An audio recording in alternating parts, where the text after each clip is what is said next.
How is your support system at home? Do you have support? Yeah, I have that's great. amazingly supportive parents, husband. Wonderful. My mother-in-law is helpful, friends, coworkers. They always say, whatever you need, we're here for you.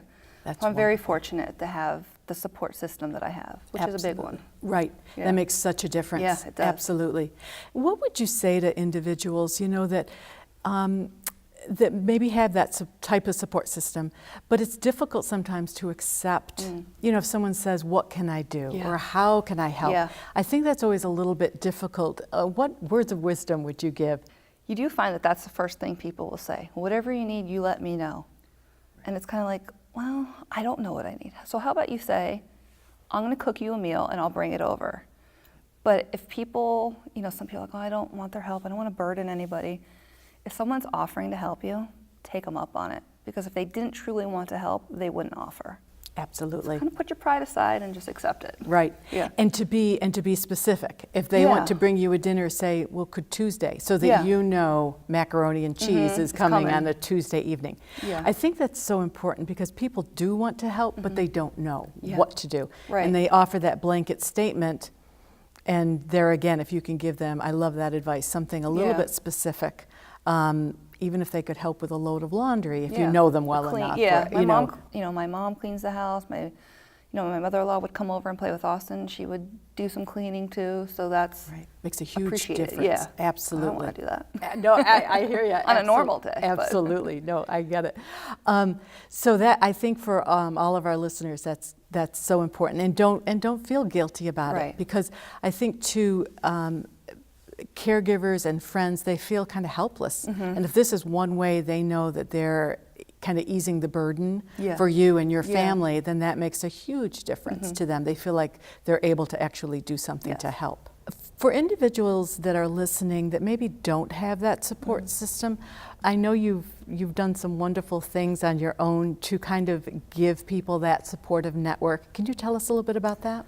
So when I was first diagnosed, like I said, before, I was so desperate to find somebody like me in this situation. You go on social media, Facebook. I'm a big Facebook user.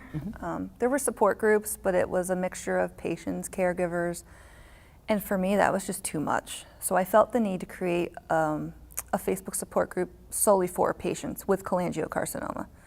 Wonderful. It's our safe space. It's our place to vent, to ask any medical questions, or people talk about how do you address stuff with your children, or how do you work while you're going through this, or life insurance questions. It's for everything really. Right.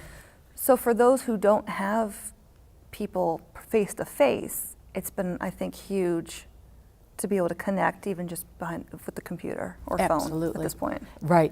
And I think too, one of the things, even if you have a wonderful support network like you do, I think sometimes it's difficult for patients to share some of those really intimate, sometimes dark, sometimes scary things with their loved ones, because they don't want to burden them anymore. Have you found that as well with your Facebook group you started, that people are very open to kind of going there? Yeah, because a lot of times you're not going to see these people that you're talking to, or a lot of us have been fortunate enough to be able to go to the Cholangiocarcinoma Foundation conference, which is great. So to be able to put the real face to the little picture you see is huge. Absolutely. And I bet you feel like you've known each other for years. And I would it's amazing. think, definitely. The Cholangiocarcinoma Foundation, they're a wonderful, partner of ours in the GI Cancers Alliance. And I know they do really great work, specific to cholangiocarcinoma, which is so important because, as we said, it is that rare disease. And for young adults especially, I would think it would be very difficult to find information. The people that are affected by it mostly are typically, twice my age. They're in their 60s. It's typically men. So to find people my age is very hard. But there's been an influx, I've noticed, in my group of people my age, or in their 30s, close. Oh, wow. Yeah, so I don't know if it's because, more people my age are using social media, or if it's just we know more about this cancer and we're more aware of the diagnosis and being properly I guess, for lack of better terms, diagnosed with it. Right. And that is such a wonderful service you provide. I mean, that's really try. paying it forward. Yeah. You know, I know that, you know, you've said in our conversations before that if you can help one one person, and I mean, that is just huge. Yeah. I'm sure the individuals that, you know, it could be 2 in the morning and Yeah. they can't sleep and they're There's up always there. somebody, Yeah, yeah. they're up there reading and knowing that there are others out there that can help understand what they're going through. Yeah. Like nobody else if you haven't gone through it. And it's worldwide. I mean, we have people from the UK, Oh, that's great. Australia, Africa, all over. So it's Wow. it's not just here in the United States, Right. so it's huge. Right. No, that is wonderful. Yeah. And congratulations on Thank doing you. that, because that is just, you'll never know probably how many people you've Yeah, helped thank you. around the country and around the world.